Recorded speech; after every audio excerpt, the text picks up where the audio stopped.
He is down again. Michael Hanks is upper game on the right. Yep. So what do you think about, what are you sideboarding if you're Michael? If I am Michael, which I'm not, I'm Adam. Hi, Adam. What's up? Hi, Ruben. He has 2 Bonfire of the Damned, absolutely bringing in. 2 Batter Skull, absolutely bringing in.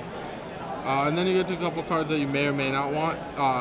There's a second Garruk Relentless, depending on how you feel. We have some action. I'll just catch you up on. We're fast action happening. We had a turn 1 Gravecrawler. Turn 1 Gravecrawler and turn 2 Mortar Pod on Michael's Llanowar Elf. Yeah. So he'll be able to get in for 2 damage here. So his turn 2 play, put a Mortar Pod into play, and sack the Germ to kill the mana. Yeah, pretty much the ideal play. The Mortar Pod just chilling in play. Yep. And Michael has no turn 2 play, so Gravecrawler is going to get to do some extra work. Becoming a grizzly bear. You know, equipping Mortar Pod is not his best play. Agreed. Although if he has another 1 mana zombie, although he's passing, it looks like. Yeah, that is a Borderland Ranger living the life of danger. I like that. Yeah. That's nice. I like that a lot. Borderland Ranger, a card that I wasn't expecting to see in a lot of constructed decks, but I've seen it in several pod lists. It plays much better than it looks. It always looks like the worst card in any deck that it's in. Yes, but it actually does a lot of work, especially in the pod decks when you're just looking to go up the chain and fix your mana. And just like hit your land drops, it's a very mana intensive deck. Like you need a bunch of both mana and creatures, and just having like a nice easy 2-for-1. Like it was good in Jund. Yeah. Interesting thing that I noticed. This is probably going to be an Aristocrat coming down. And Aristocrat in for 4. I would also still attack. Yeah, I would also still attack with the Gravecrawler. Not going to block, that's for sure. Certainly. The thing he might do is he might want to keep a creature in play to protect the Aristocrat. Ah, okay. That's probably his line. Green Sun for 3. What's he going to get? A Daybreak Ranger? Probably. Did he have one? He did. Yeah, he has one. So in order, just let me go over what E's sideboard strategy probably is. E has Sever the Bloodline, Mana Barbs, Sword of Feast and Famine, Manic Vandal, Nile Spellbomb, Arc Trail, and Zealous Conscripts in his sideboard. I would be surprised if he didn't bring in the Arc Trails.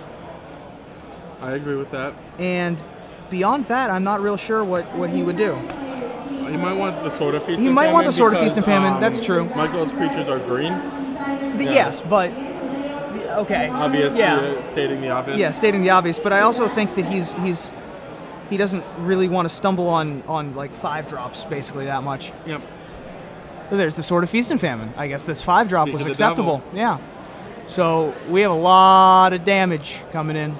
Man, this game is probably close to over. This is 8 damage. Yeah, he's on 4 life. He's discarding a card. He's gonna have more lands now. He could very well Bump of the Night kills him. Yep. This is a Cavern of Souls, naming Zombie most likely. Yeah, there's a variety of things it could name, but it could name Spirit for Gloom Surgeon, or more likely Vampire for Falconwrath Aristocrat. What's Phyrexian Metamorph's creature type? Shapeshifter, I imagine. Yeah. So the Arc Trails and the Swords are probably what came in. That looks like a Tragic Slip.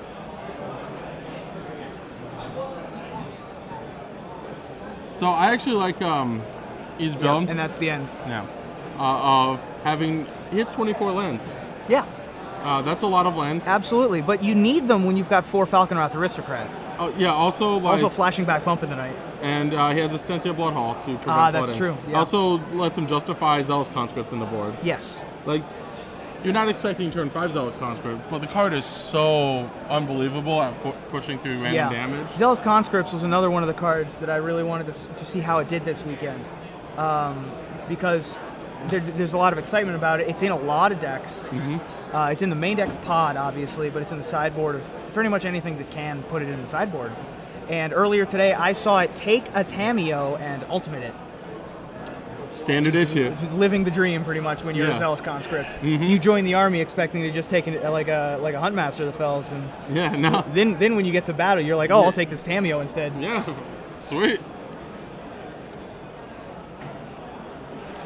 Yeah, zealous conscript, along with Restoration Angel, I think are the by far the two strongest cards from Avacyn Restored, and both like format defining cards. Yes. You absolutely have to shape your deck around the card Restoration Angel, and you have to shape your deck around the card, even more so, I think, around Zealous Conscripts. Not around your conscripts or your angel. Right, your opponents. Your opponents. You have to go into a tournament knowing you're going to face these cards. Right. For example, I do not think Hellrider is a playable card anymore because Restoration Angel eats it every time. And with conscripts, I think conscripts invalidates Inferno Titan. I agree. I would be terrified to tap out on an Inferno Titan. I would, I would never cast it unless I had like a Thrun or something, to like back up or whatever. And still, that's still just not acceptable. Yeah. Not a pretty picture. But he seems to be making like I think his list looks like closer to the future of zombies or black aggressive decks. I agree.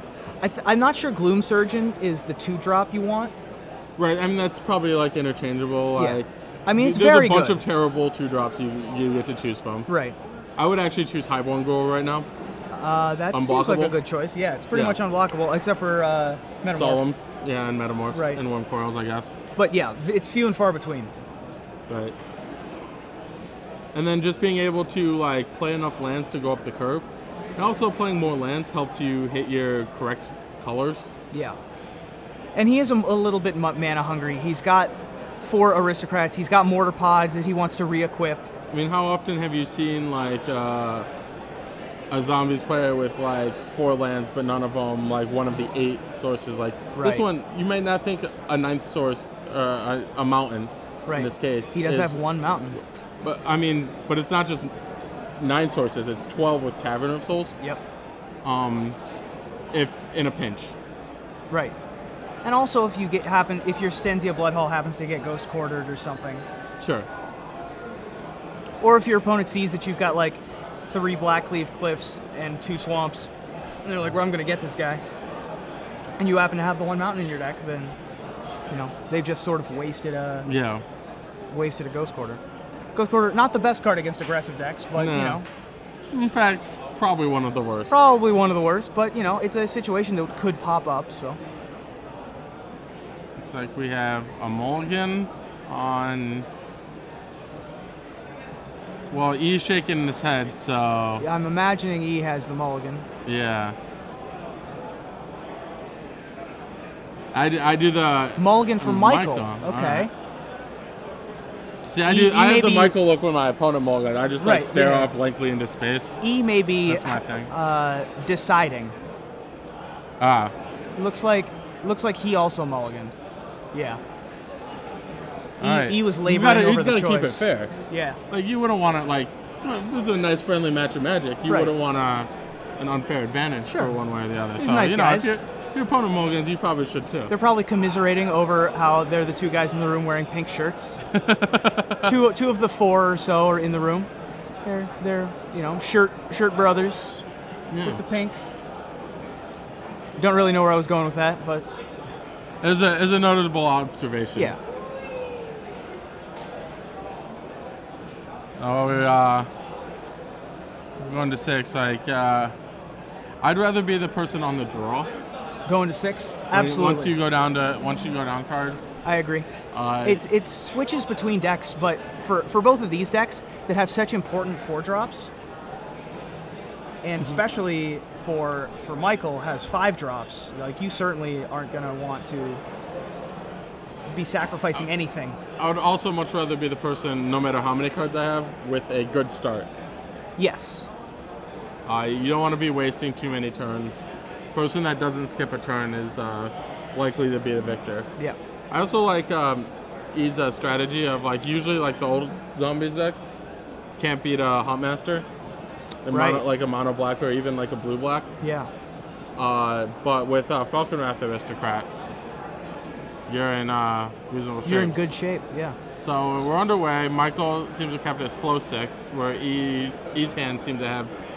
It has a ghoul in it so far. Appears to have no problems so far. Right. He also had even skipping a 2-drop, having a 1-drop, skipping a 2 is completely fine. Not ideal, but oh jeez. No, wow, no Wolf Fear Avengers from Michael.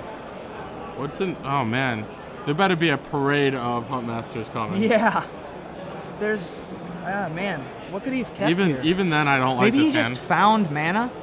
So he taps out for a Sword of Feast and Famine here. I guess Ancient Grudge. I don't think this ends well. Yeah. This does not end well, especially if he's got the parade of Huntmasters, which it looks like it is. Oh, that's a Thrun. Still doesn't help. Not a big fan of Thrun in this matchup. No, not in this matchup. Certainly with Geth's Verdict. Even ways to get around it. Yeah. You don't have to kill and flyers, to win. Yeah. Geth's Verdict, obviously the sword. Yeah. And there's so many ways to like.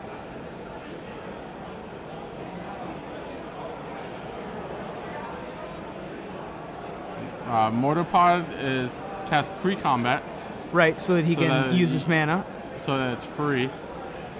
Yep. Discard from Michael. Eventually. No option to must be behind some cards there. Leaving his mana up. So he's probably got like Tragic Slip or Geth's Verdict or Brimstone Volley in hand. He's got a lot of burn. Hellrider. Give him hell. Oh, he's going to come in with it. So he goes to 19. Representing 9 points. Sure. 18. Two so attacking 18, creatures. Sure. He's going to chump the Thrawn, shoot him. And then that takes him to 15. But Michael's looking, is on 11, facing 4 points. Especially if E has a morbid Brimstone Volley here. Nope, he does not.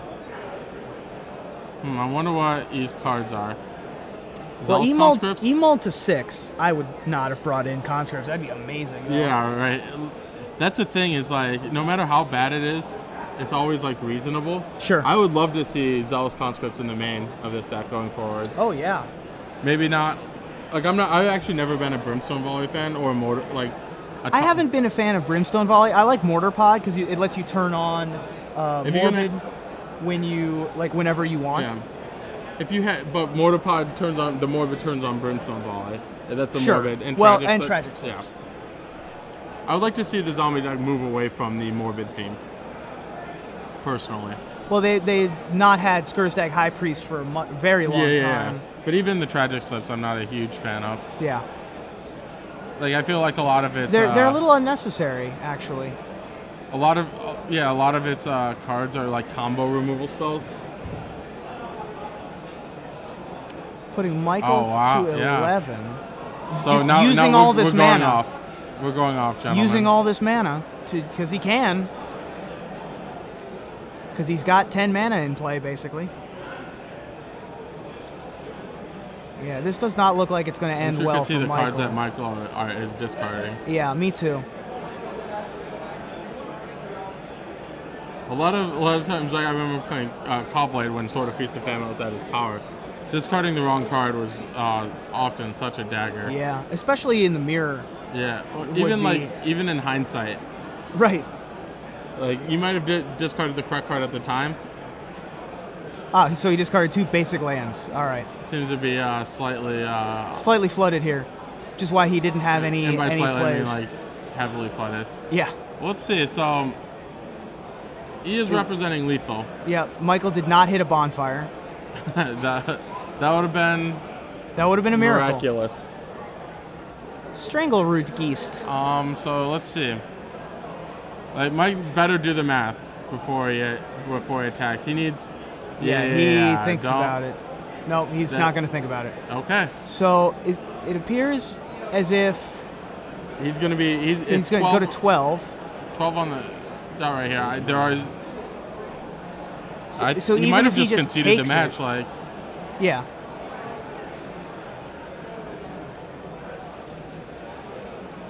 Yep, and he takes it down. It was losing either way, but like he just basically conceded there. I did not like that at all.